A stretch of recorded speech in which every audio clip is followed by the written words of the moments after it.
Jim.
Good morning, everyone. My name is Sarah Sullivan, and I want to welcome you to the University Unitarian Universalist Fellowship. Welcome members, friends, guests. Welcome to people who have joined us here in person, and welcome to the people who have joined us online. We're really happy that you're here with us this morning. A couple of reminders. If you have a cell phone or some other dinger or buzzer, go ahead and turn that off so that we can enjoy our time together without disruption. And you please wear a mask unless you are speaking at one of the microphones or up at the podium. We will go ahead and start with committee moments. So if there are committee chairs or others who have an announcement, please come to the mic. Good morning, David McElroy.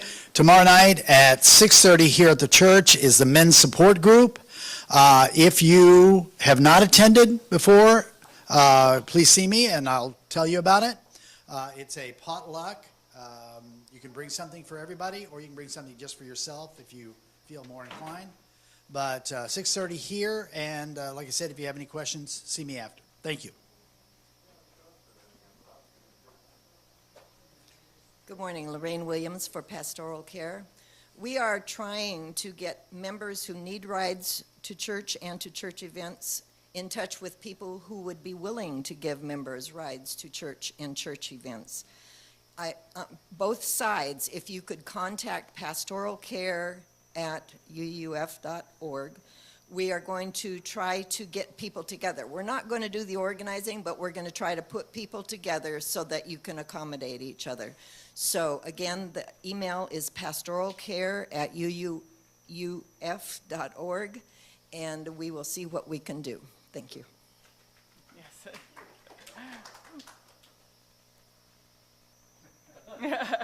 Hi, Margie Bolek with membership. For those of you that are new to our group, Ray and I are conducting a UU 101. Right after service, you'll have time to get yourself some coffee and come on back down in the library, down the hall on the right-hand side, if you're interested in learning a little more about what Unitarian Universalism is. We'd like to see you. Thanks. All right, John Mowbray on behalf of Facilities and Grounds, and next Saturday is a work day, so if you can make it out, please do. From about 9 to 12, if you have some time you can spare, either inside or outside, typically like pulling some weeds. We'll probably start organizing the utility closet and some other things, and my boss is here. What else are we doing? Your boss. I'm glad you mentioned closets. I've already checked in with my partner in crime, Amy, who's going to try to be here next week. She's a closet cleaner-outer extraordinaire.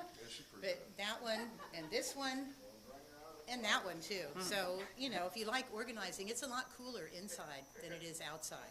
So I'm just saying those are good summer projects. Right. So thank you. So again, next Saturday, or this coming Saturday, 9 to 12. Thanks.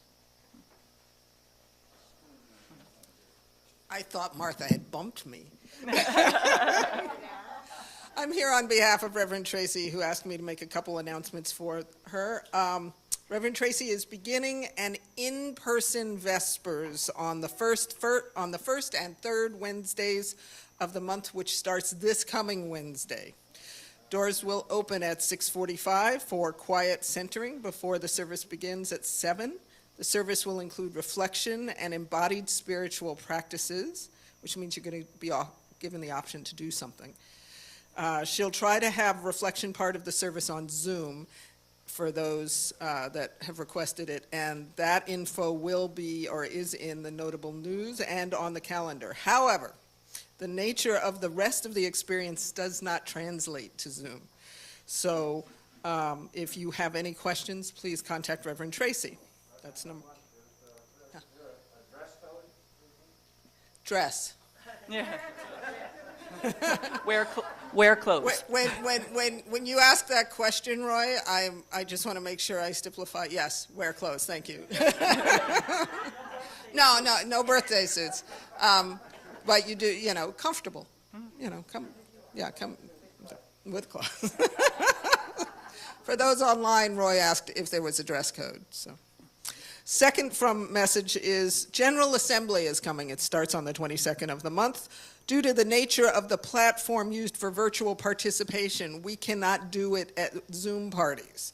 It just doesn't work. They tried last, it just not set up for that. However, Reverend Tracy will be here Wednesday evening, this 22nd, for the opening worship, and then Thursday through Saturday from 11:45 to 8:30 p.m. All right,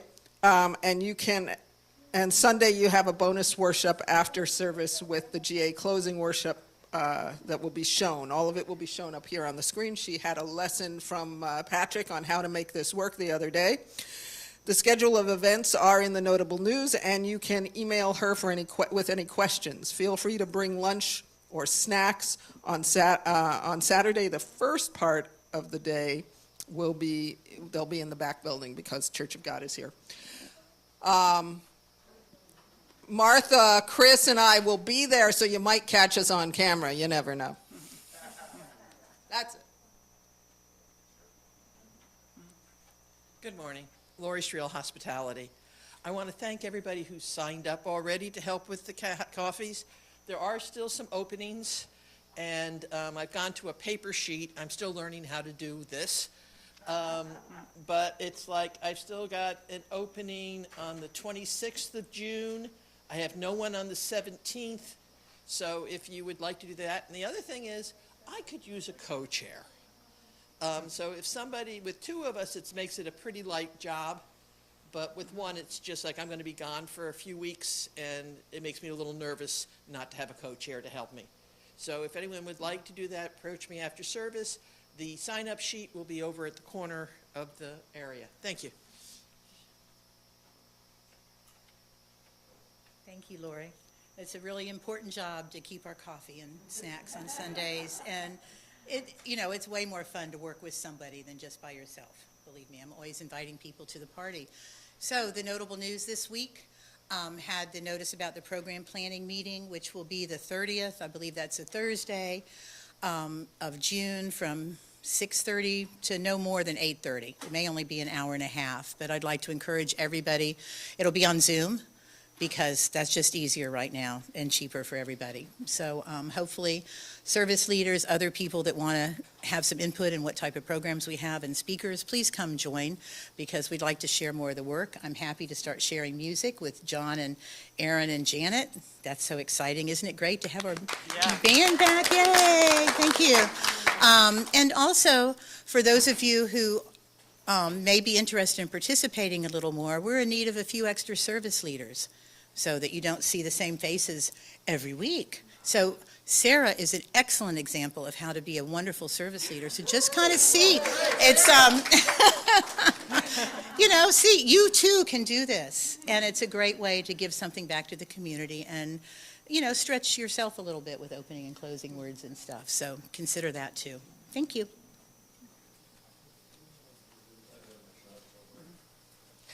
Hello, everybody. Good morning. It's so interesting to see you guys all. I'm Trista Hall. I'm the congregational administrator here. For those that it's been a couple of years, you may not remember, and plus we have new people. The reason I'm here is that there's some really exciting changes coming to the website that are going to benefit committees. First, there's a big vision that is going to be for membership, meaning the people who actually come to the church, and we're going to start with organizing the committees. So I'm saying that because I'm applying the peer pressure.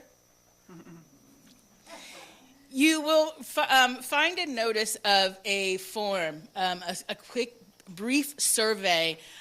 Not so brief sometimes when you look at the information I'm asking for, but this is done to kind of create a level playing field, if you will.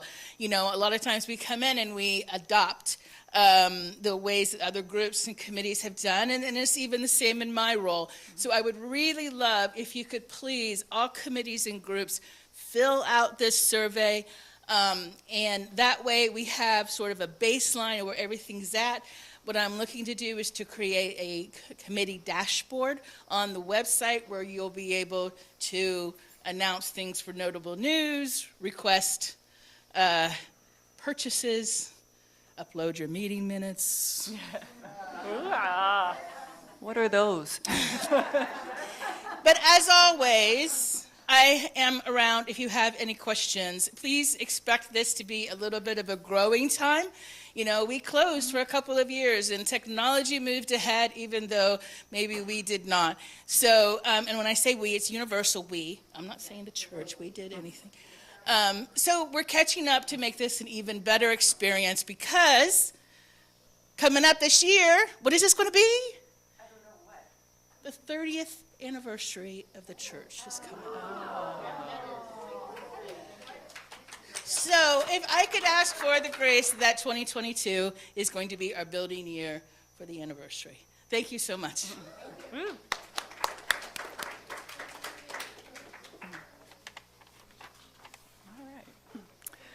All right, thank you, everyone. My opening words are by Jen Crow. It's called Love Can Keep Us Company. Love can work its way into improbable and impossible situations. Like water over stone, it has the potential to wear down our suffering, create new pathways of possibility, and support life in inhospitable terrain. Love can't fix every situation, but it does have a way of working on us and opening portals to our closed hearts. Love keeps us company, settling in beside the unlikely good or the unlikely bad that comes our way. The house struck by lightning and set afire in the middle of the night, or the child lost. The immigration case that goes well, the lottery ticket, the car accident, the diagnosis, the deliverance. None of it is deserved, all of it happening all the same. Love cannot fix everything, but it can keep us company. It can help us imagine ourselves through the perspective of others, the ones who won't give up, and the ones who whisper through the ages, let's see what a little love can do. So, thank you. All right. Our hymn today will be Touch the Earth, Reach the Sky. Aaron and John will be playing, and Janet will be leading us. It's number 301 in the Gray Songbook. If you'd like Thank to follow you. along, or you can follow along on the screen.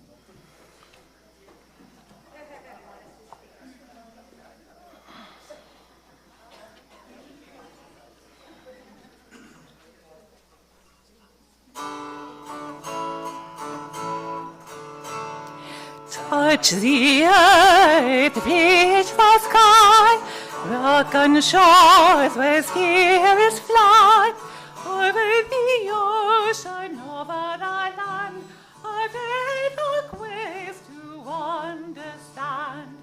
Touch the earth, reach the sky, children ask the reasons why, in our lives the answers show, and by your love they learn and grow.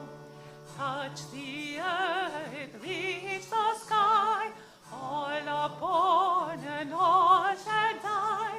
Lies a time left in between, to follow a star, to build a dream. Lies the time left in between, to follow a star, to build a dream.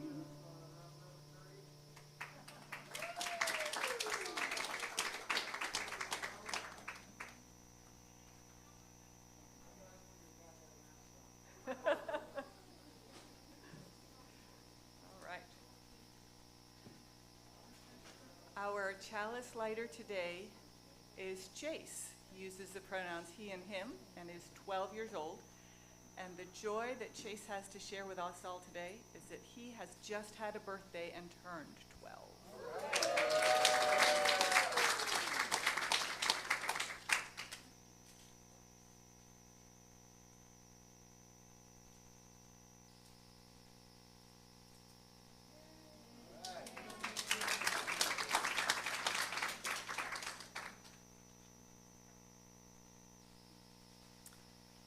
If you would join me in the chalice lighting. In light of truth and the warmth of love, we gather to seek, to sustain, and to share. And our society's affirmation, love is the spirit of this church, and service is its gift. This is our great covenant, to dwell together in peace, to seek truth in love, and to help one another. So we want to welcome everyone who has joined us in person today. We are so happy to have you here, and guests, we're especially happy to have you join us today. I also want to take a moment and have us wave to the people who are here online, both regulars and new friends. We're happy you joined us online. There's lots of ways to participate. There's lots of things happening at this congregation, so if you're new here, come back lots of times. Join us for a variety of things. We hope that we'll get to know you better. Also, I'm going to bring back an old tradition. If you would now please take a moment, turn to the person next to you and greet them and say good morning. Good morning again, Jim. Glad to have you back.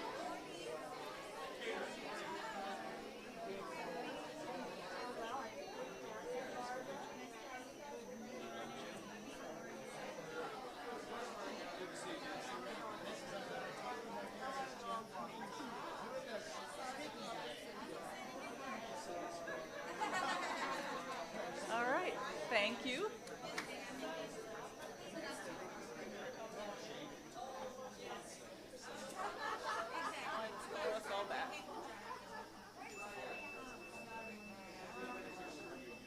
Thank you all. One of our members, Paula, says that that's the music of heaven.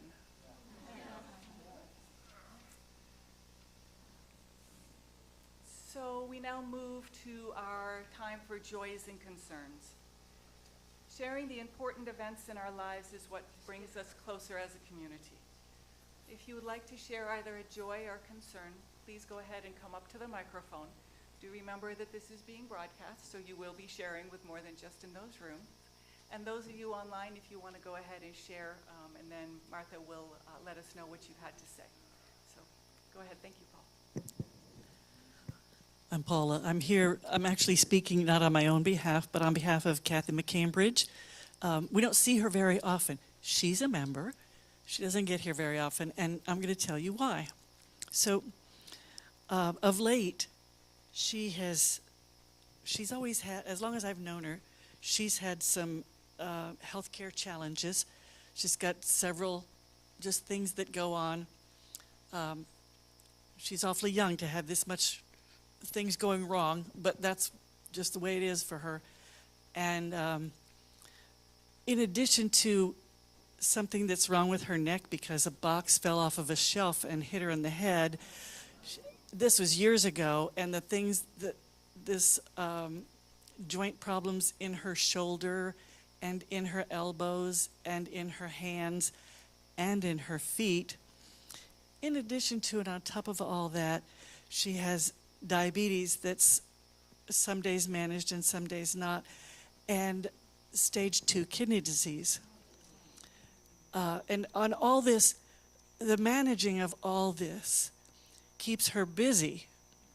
If you can just wrap your head around that. She spends a lot of her time when she's not at work. She's still holding down a full-time job. She spends a lot of her time not at work doing preparing special meals to accommodate the kidney problems and the diabetes problems, and getting the exercise that she needs to keep all that stuff moving as well as possible. And so this is why she can't always be here. She would like to be here, but it's just not possible. And so she wanted me to tell you that so that you would understand she hasn't abandoned this congregation at all. There's just things going on for her. And she didn't ask for this, but I'm going to. If you would keep her in your thoughts and prayers, that would be a good thing. And we will welcome her back when that's possible for her again.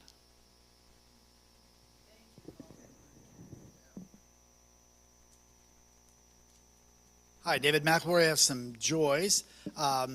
Last night, we went to see the Beatles. what is it? What was it called? Let It Be, and John and Amy, you didn't miss much. It rained a lot, and they weren't that good, but we got to spend some time with Luke and Margie and the Packhams, who had to leave because they didn't have any rain gear. But we really enjoyed it. And then also, I've got Caitlin here. Our daughter Caitlin is here from Gainesville, and Chloe was here this weekend, so we really enjoyed having them. And just glad to be back here. Thanks.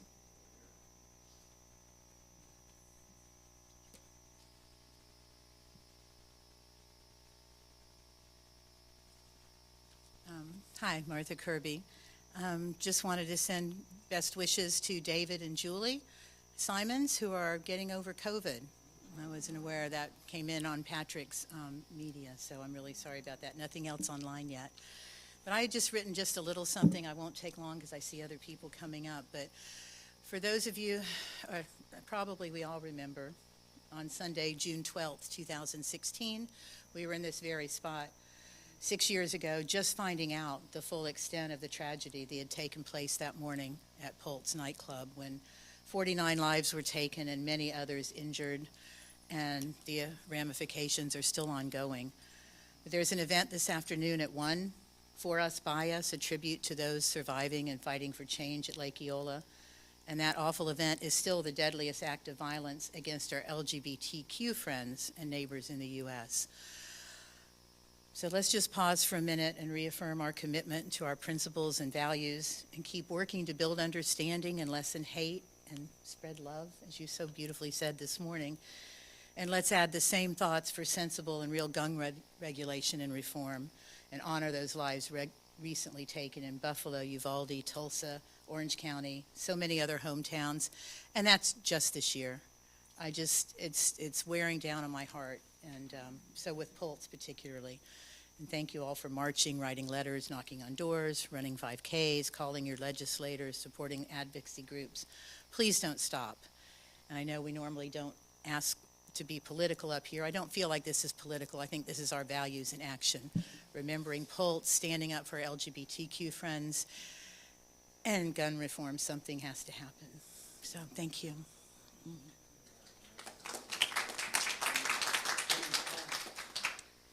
Hello, Chloe Hatfield. I am recovering from a tonsillectomy that was done on June 1st. It went very well. I've been healing perfectly, and so hopefully in just a little bit I'll be able to sing again. But as you can hear, I'm still recovering a little bit. Also, in 2-ish weeks, July 2nd, I will be on my way to Amsterdam, then Scotland, then the UK, England, and I'm very excited for that.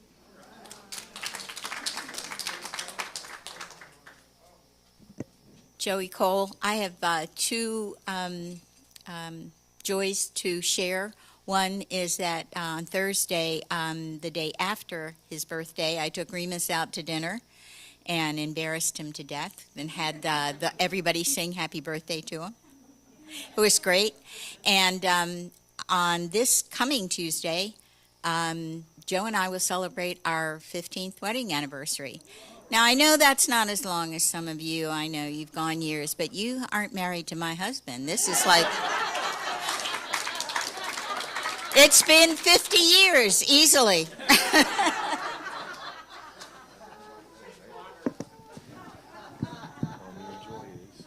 Okay, here I go. I went to my cousin's wedding. That's his joy. And our joy is that we just came back from our nice trip. We went to Arizona, the Grand Canyon, Sedona, off to San Diego, and then up to the wedding. So it was a wonderful trip. Hi, Caitlin McElroy Salomon. I have a concern, and that is that I just recently lost my job. I had it for a year, and I thought it was going to be permanent. It was one of those, in the interview, he mentioned that, in 5 years we'll reassess, your salary and stuff like that, and it didn't last a year. So if anybody knows of any remote work or work in Gainesville, please reach out to me, and just keep me in your thoughts to find something. Thank you.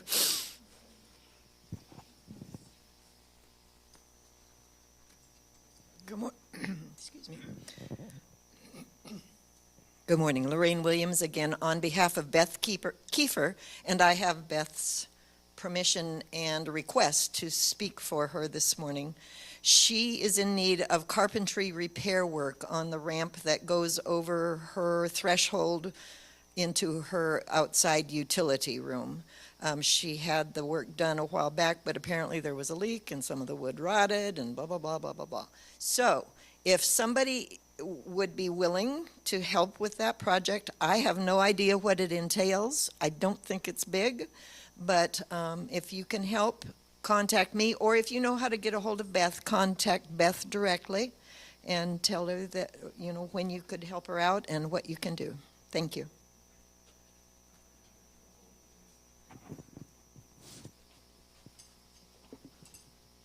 Hi there, Aaron Bray. I have a quick joy. I've been looking for, since school year ended, I've been looking for different employment options, and those Facebook ads that are creepily accurate and they pop up. I got one for School of Rock, and on a whim, I sent in an application to be an instructor, and almost immediately I got a reply back, and I have an interview tomorrow. So that might be might be my new gig, working there.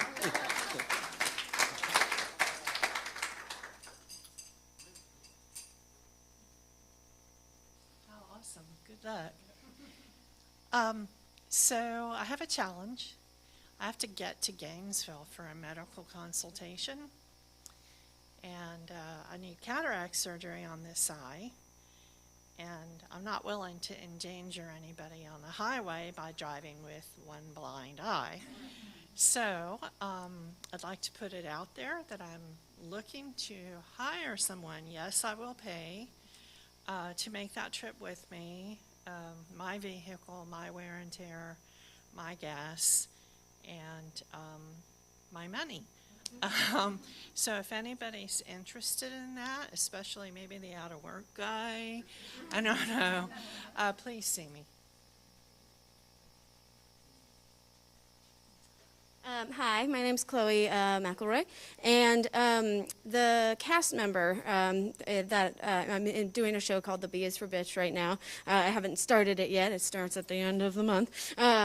But he was actually one of the people who was in Pulse the night that it happened. He was shot several times. He's got scars all the way up his arms. He was shot twice in the stomach.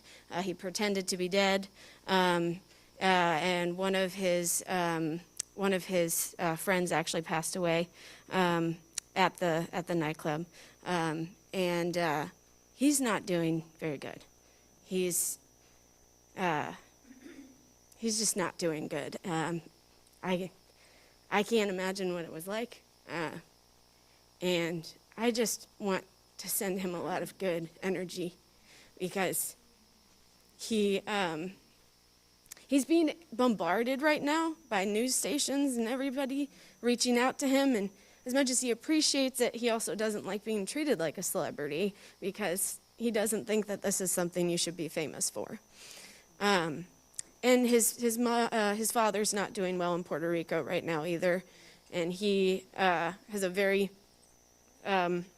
minimal job in which he's the middle child sending money back to home, and he doesn't have that kind of money. And so he's just not good. And I don't know him that well, but even with not knowing him that well, I felt how heavy he feels. So just good energy to him right now, and to all of the victims of Pulse and their families and friends and just everybody that needs it, because his first name's Tony, and we've had so many other shootings happen since Pulse, and we need some change.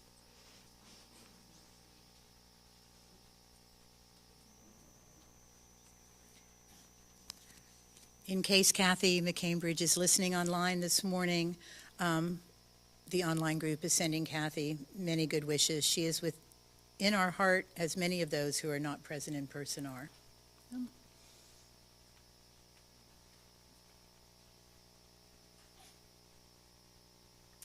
There were lots of joys and very heavy concerns expressed today. If you would just take a moment to hold in your heart all those that were expressed, but also those that were unexpressed but are still in people's hearts today.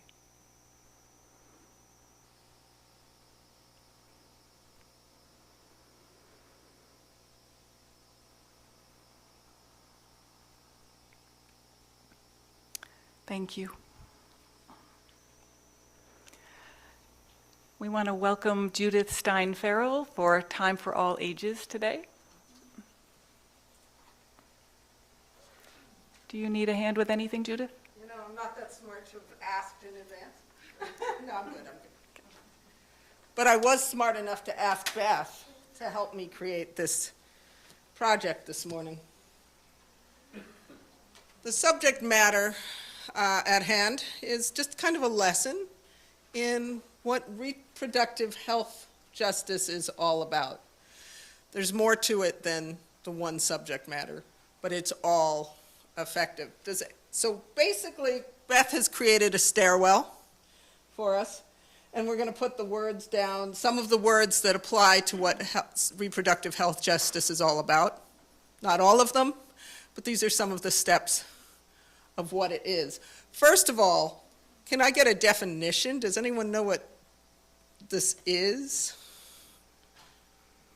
All right.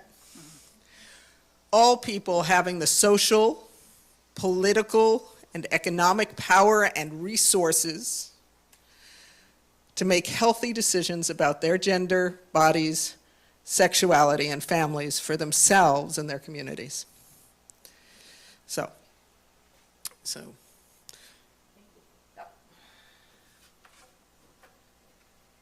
The first word, so I'm going to put the one word down at the bottom here. I set this up so I could get it off with easily. Let's see. Bodily autonomy. Any definitions?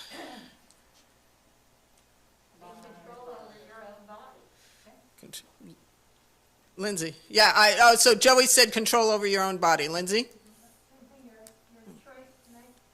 Making your own choices. Anybody else? Okay.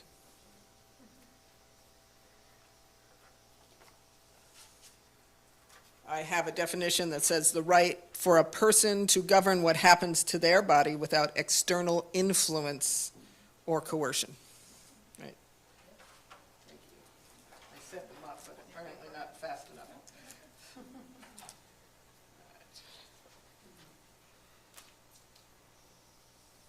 Human rights. The UN actually defined that in their 7 articles, whether you agree with the UN's definition or not. Right to equality, freedom from slavery, freedom from torture and degrading treatment, right to recognition as a person before the law, right to equality before the law. Okay. Next, yeah, set the next one down. Is that this one? Okay. What is it to protect somebody? Keep them from harm. Yep.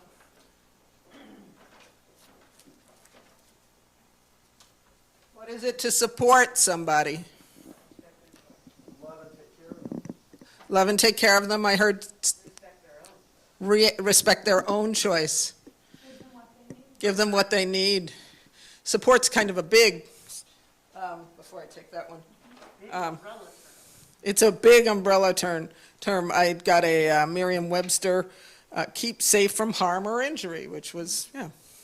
But to be there kind of, I almost wish I'd put support down at the bottom, right? Basically. And finally, respect. Let's talk about what respect is. It's our first principle, inherent worth and dignity of all people, right? Justice, equity, and compassion. Community relations. respecting feelings. Trust each other's rights or ability to make their own decisions. That's part of that, right? Due regard for feelings, wishes, rights. Sorry, who? Can you repeat what she said? Oh, I'm sorry, Martha. Trusting each other to make their own decisions Trust- that are right for them. Trusting each other to make their own decisions that are right for them. Trust is a big word. Trusting people is a big word. So kids, do you feel like you all know what respect means? Youth, do you all feel like you know what respect, okay. I'm getting thumbs up from Joel's. Do you feel like what it is to protect one another and support one another? What bodily autonomy is? Can you use these words when talking about this? All right. That's it today. Tag, you're going to be up soon, Pastor. Thank you, Judith. And thank you to Beth for her great artwork. No.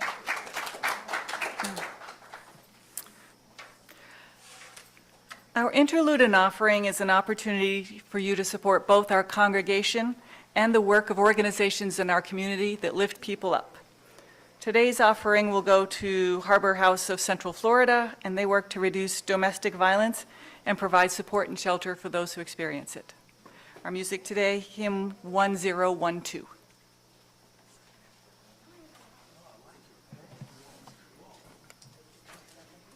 In the teal Yes, songbook, if you'd like. in the Teal Songbook.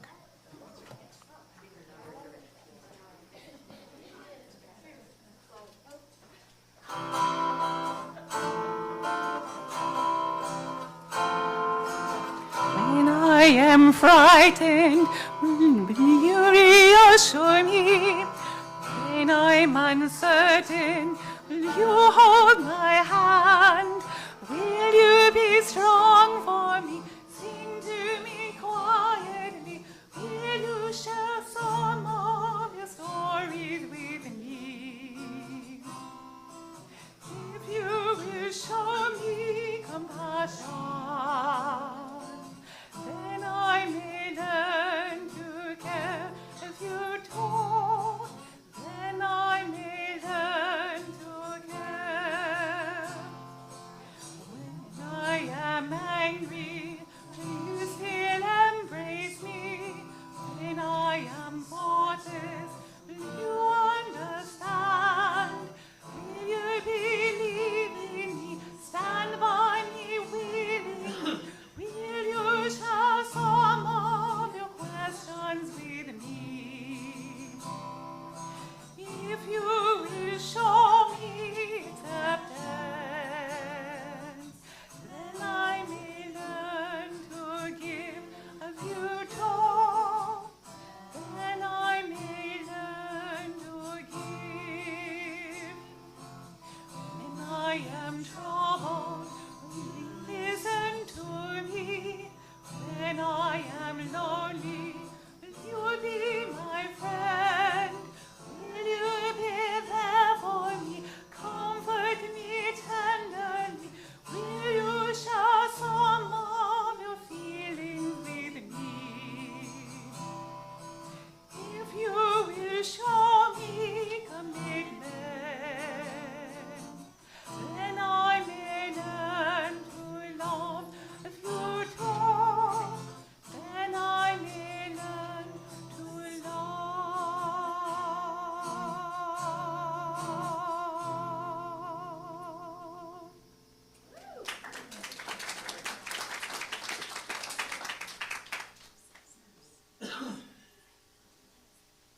All right.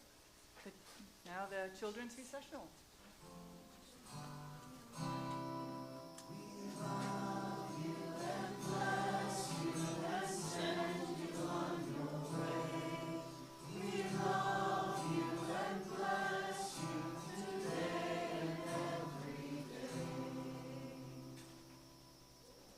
Thank you, Aaron.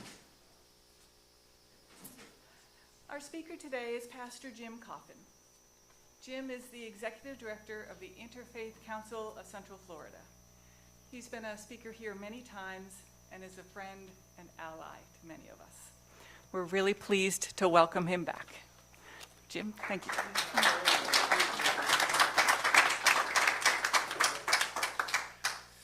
Thank you very much, Sarah, and it is a pleasure to be with you again.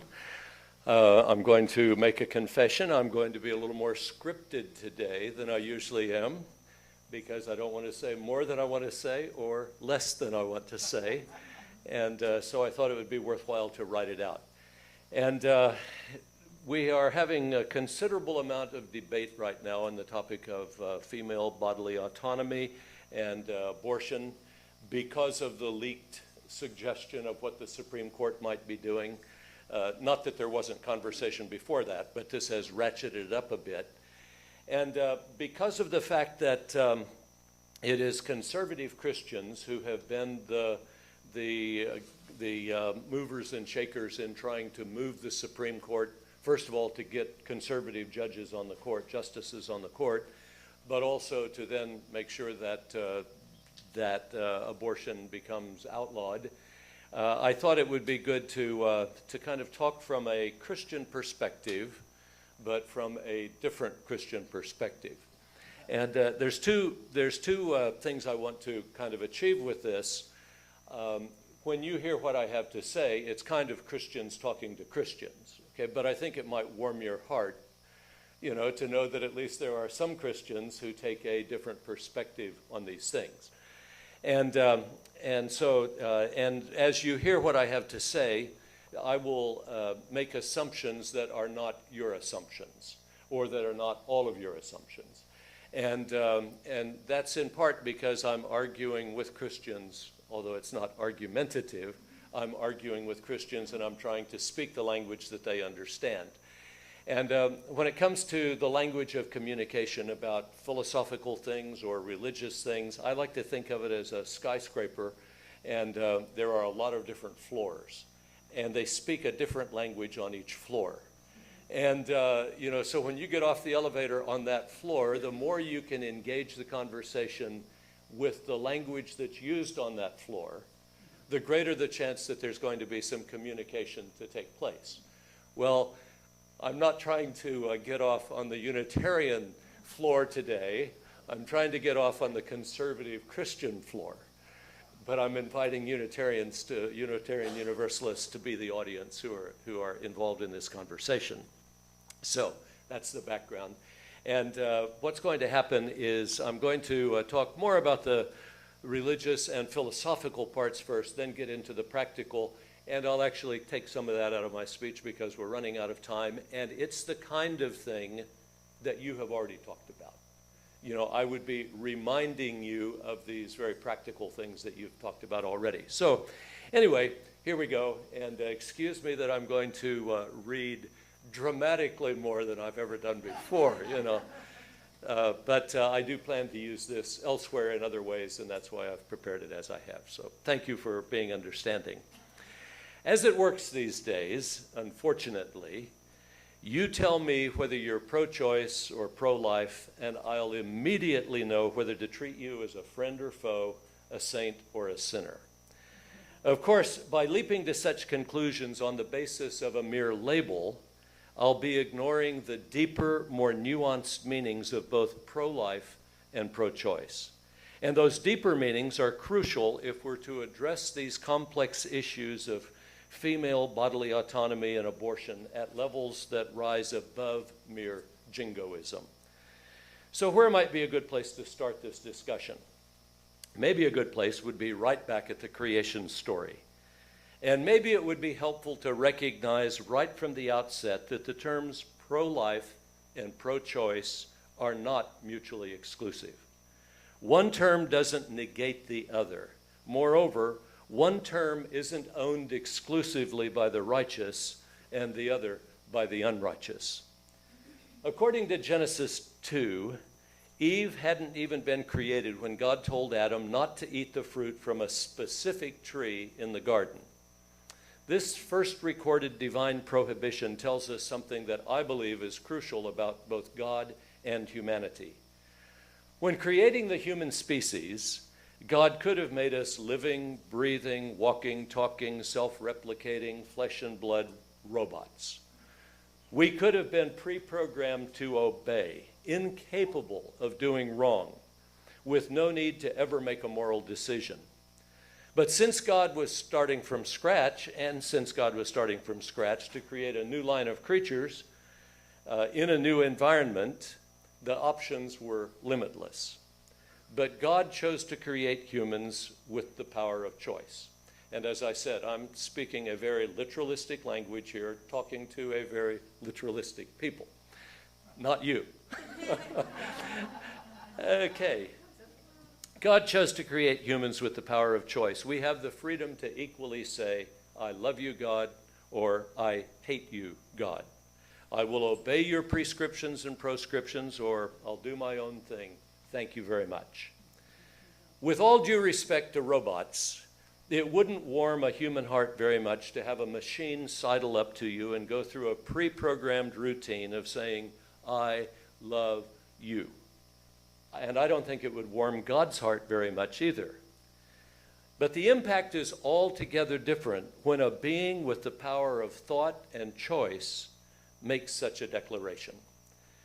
I believe that such heartwarming reciprocity between creator and created played into God's decision to give us the power of choice, even though such power proved itself almost immediately to be extremely susceptible to misuse and abuse.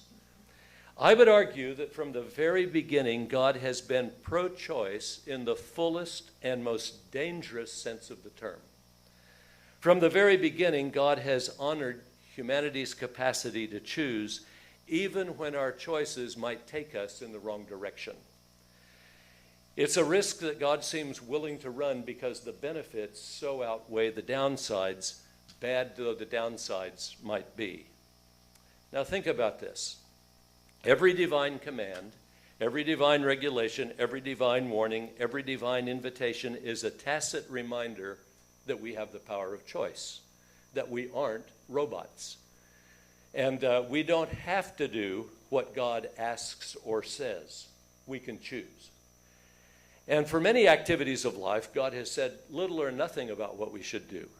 So we have to decide what is the better path for us. While such decisions may be influenced by Scripture or the voice of conscience or by conversation with other people, ultimately, we have to make the final decision. Mind-boggling though it may be, it seems clear to me that God places greater value on human freedom to choose than on ensuring that we make the right choice. And I think that's a really critical thing to think about. God is more important about preserving the freedom to choose rather than the results of how we choose or what we choose.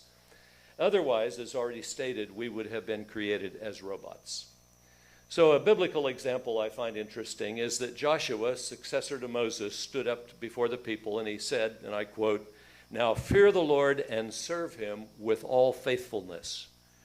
And then Joshua goes on and he reminds his listeners this, and this is really, I think, quite significant. "But if serving the Lord seems undesirable to you, then choose for yourselves this day whom you will serve." And this whole idea of the freedom of choice that God gives. Okay, and I think that's critical in this type of discussion. And remember, it's the Christians who are the main pushers, the movers and shakers in trying to force a particular line of behavior. In Revelation chapter 3 and verse 20, we read another apt description of God's pro-choice stance. He says, "Here I am, I stand at the door and knock. If anyone hears my voice and opens the door, I will come in and eat with that person and they with me." And so God says, I'm offering you the invitation, but I'm not forcing the result. I'm not forcing the outcome. It's your decision. The invitation for a divine human relation comes from God, the God who endowed humanity with the power and the right to decide whether to accept or reject even a divine invitation. What could possibly be more pro-choice? But God isn't just pro-choice. God is demonstrably pro-life as well. And when I use the term pro-life, I'm not talking narrowly about conception, gestation, and birth.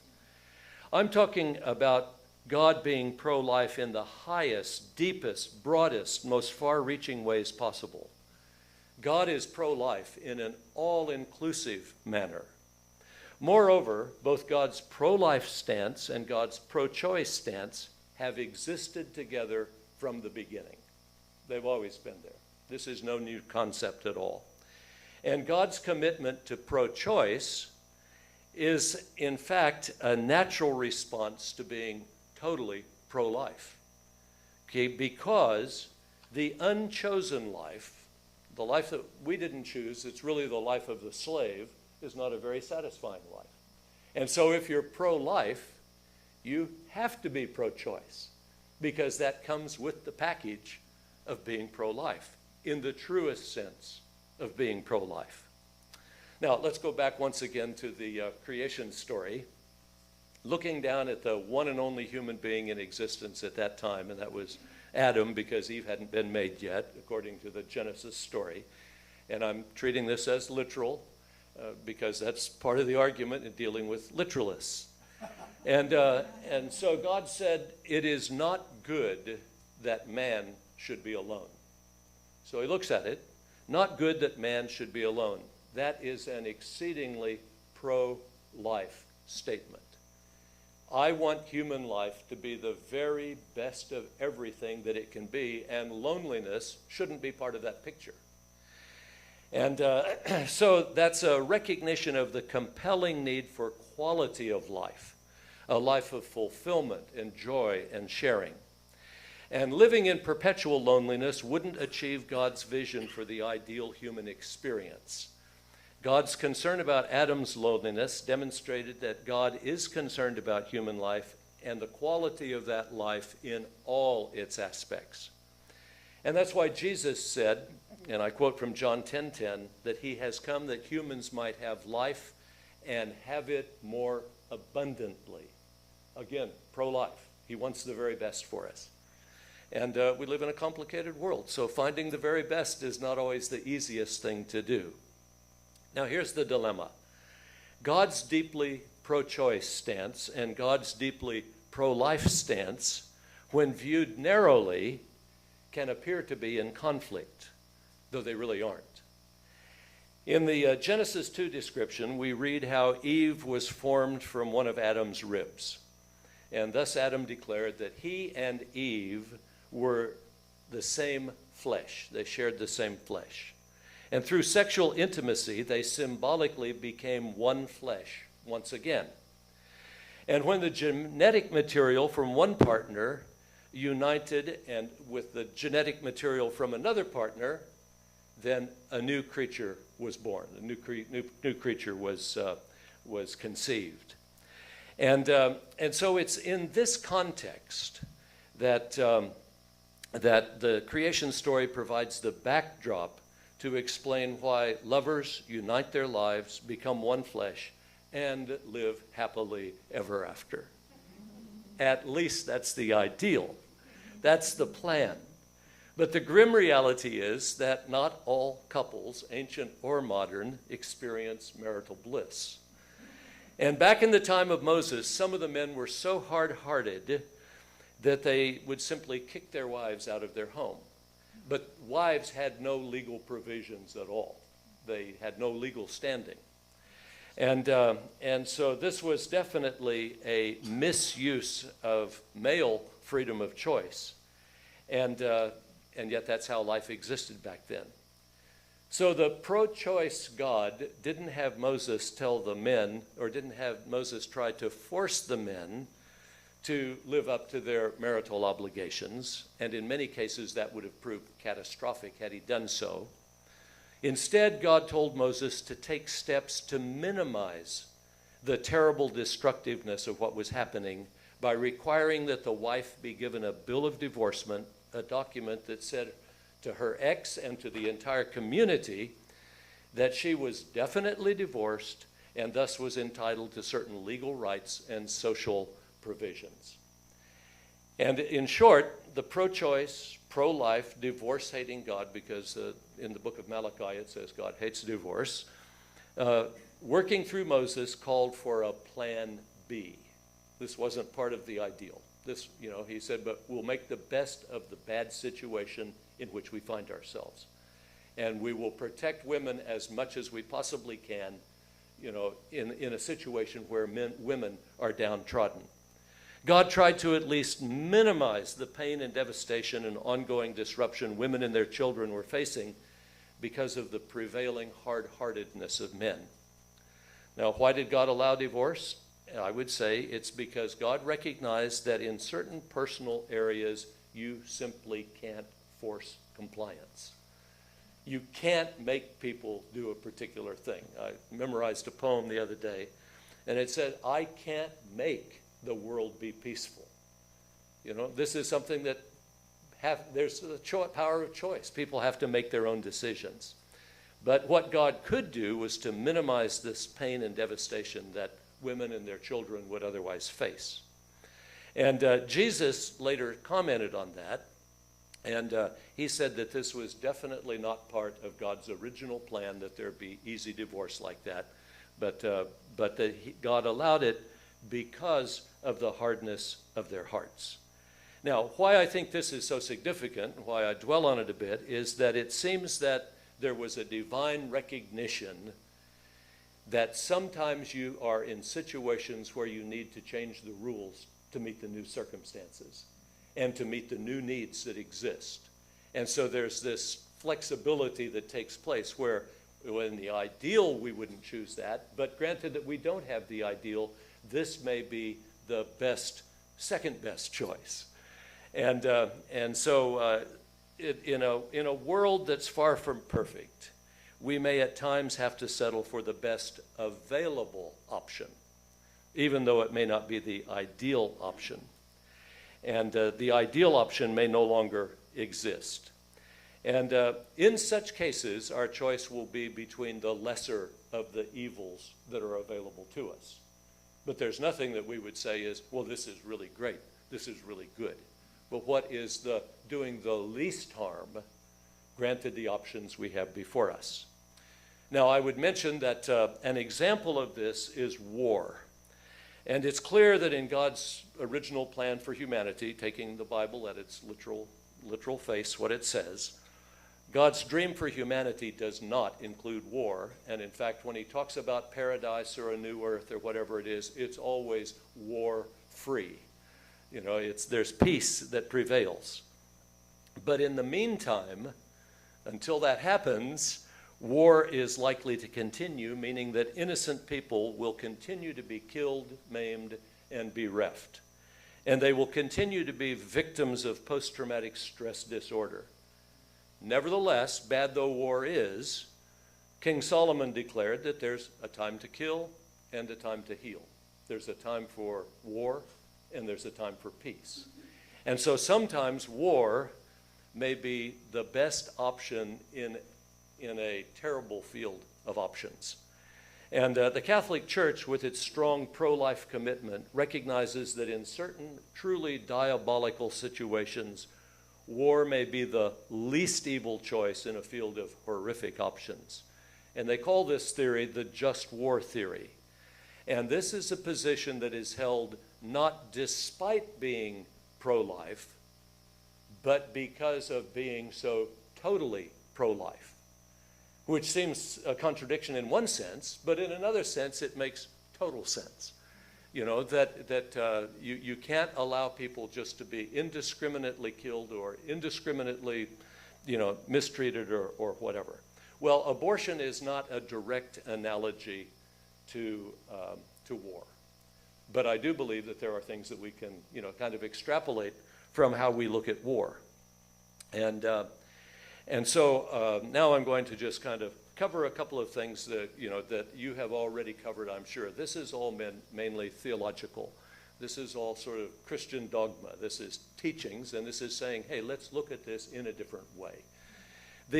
Neither the Christian scriptures nor the Hebrew scriptures actually talk about abortion per se. But the Hebrew scriptures do say that if two men happen to be fighting and as a result the wife of one gets injured, she was pregnant, and the fetus is destroyed, killed, that there is a fine rather than reciprocity of eye for an eye and tooth for a tooth. There's just a monetary fine that has to be paid. So it does suggest that there was a different value that was placed on the unborn fetus rather than on the life that was already in existence. So prenatal life was not the same as postnatal life, basing it on this one somewhat obscure passage, but it does give some insight into what was done then. But I use the word prenatal life, and not every religion would agree with that, because some religions teach that life begins at conception, so they would be okay with it, but there are others that say life begins at quickening, when the fetus begins to move, when you actually feel that life within. And others would say, no, it's when the breath is taken. That's when life actually begins, when the first breath is taken. So from a religious perspective, whose religion are we going to use when we try to create rules and laws about abortion? And are we going to then force some religion to base their behavior on the teachings of another religion? Isn't that sort of establishing religion, which the First Amendment says not to do? And is it not also a church and state issue when those kind of decisions are made and imposed on the whole without any recognition of the individual teaching? So pregnancy is a life-changing thing, whether it's wanted or whether it isn't wanted. And pregnancy can also be a life-threatening thing, whether it's wanted or whether it isn't wanted. And so almost all people would agree that we don't want families robbed of a mother because we're giving priority to the embryo or to the fetus, and therefore we ignore the need of the mother. But who is it who makes these kind of decisions? Is it going to be the doctors? Is it going to be clergy? Is it going to be legislators or judges? Is it going to be the family? Or is the final decision going to be the one who is the most intimately affected by this decision that has to be made? That may be a decision that certainly nobody wants to make, but circumstances thrust it upon us. I read recently about a doctor who was working in a developing country where marriage takes place very early. This is a Christian missionary doctor. And so his role was not only to provide medical services, but to try to provide education to the country. That, if you have preteens who are getting married and they're having sometimes children before they've even reached 13, to put it in my sort of farm boy vernacular, it tears their innards apart. Okay, and so he says, we've just got to stop this. And then when they get all torn up, and they, this is lifelong, the implications of this. And it also can mean that they're less attractive as a spouse because of the fact that they don't function now in quite the same way because they've been run through the ringer so badly. And so I find this ironic. Actually, I find it horrendously appalling that this missionary doctor is over there trying to help disadvantaged people get a clear picture of the damage that they do by having early life pregnancy. And here in this country, we have Christian legislators who are drafting laws that say that if a young female child happens to be impregnated at that crazy early age, that she should by law be forced to have that child because that is pro-life, according to that definition of pro-life. So anyway, we can go on and we can talk about it a lot more. Jesus, and I'm winding down here now, so don't panic. I'm skipping page after page. Anyway,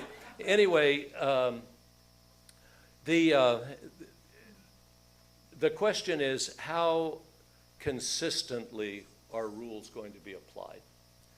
And that's a real problem.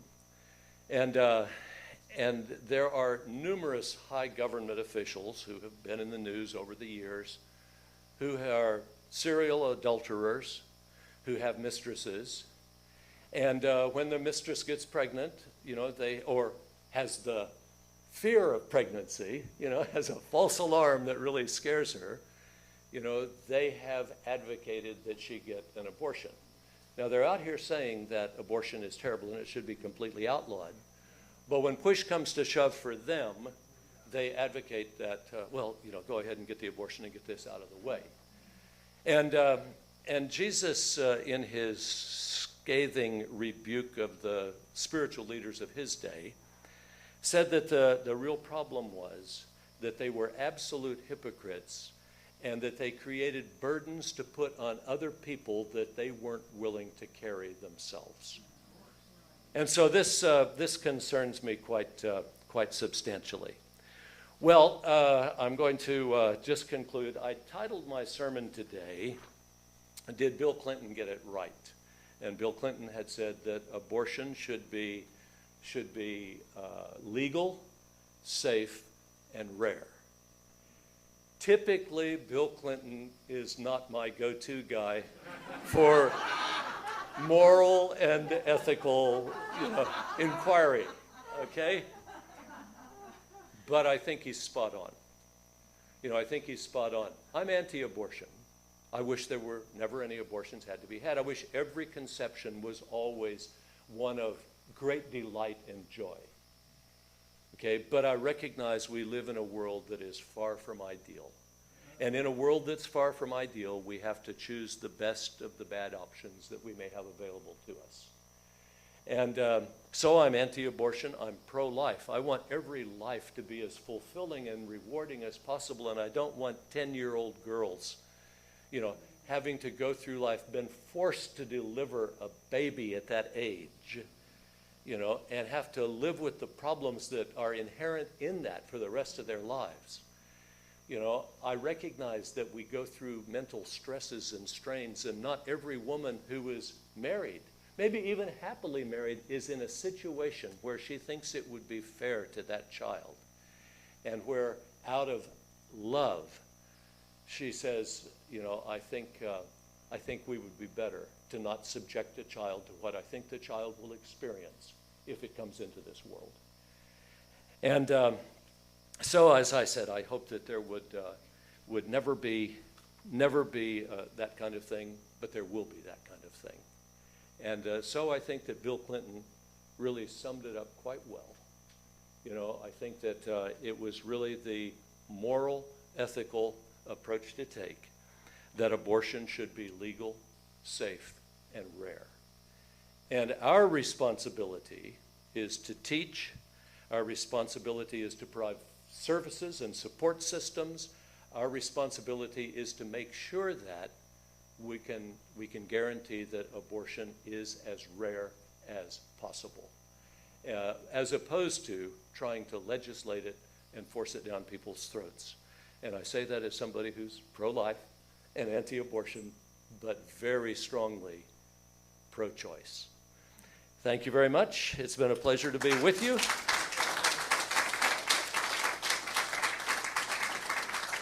And now that we've completely solved that problem, thank you.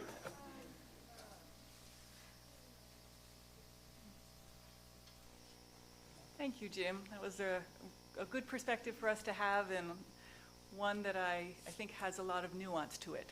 And nuance is something that seems to be lacking in our conversations today, so thank you.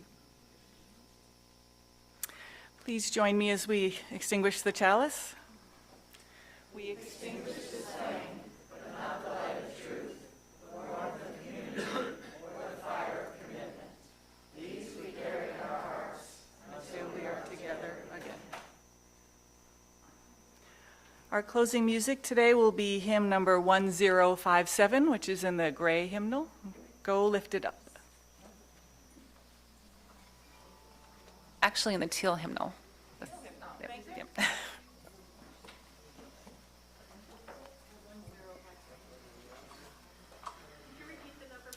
1057.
journey is never ending.